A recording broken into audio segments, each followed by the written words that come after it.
চট্টগ্রামে চিন্ময় কৃষ্ণ দাসের জামিন নামঞ্জুরকে কেন্দ্র করে পুলিশের উপর হামলা, আইনশৃঙ্খলার কাজে বাধা দেওয়ার মামলায় ৮ আসামির ৫ দিনের রিমান্ড মঞ্জুর করেছে আদালত।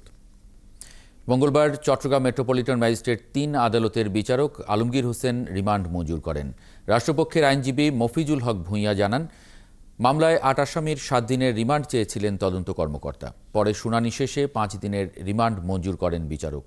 গত ২৬শে নভেম্বর সম্মিলিত সনাতনী জাগরণ জোটের মুখপাত্র চিন্ময় কৃষ্ণ দাসের জামিন নামঞ্জুরকে কেন্দ্র করে পুলিশের সাথে সংঘর্ষে জড়ায় চিন্ময় অনুসারীরা।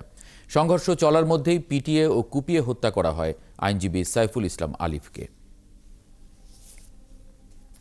মামলা নম্বর হচ্ছে ৪৪/11/২৪ মামলার আইও অত ঘটনা সম্পর্কে সম্পৃক্ততা আছে কিনা কি আছে এই মর্মে উনি মোট ৭ দিনের রিমান্ড চেয়েছেন।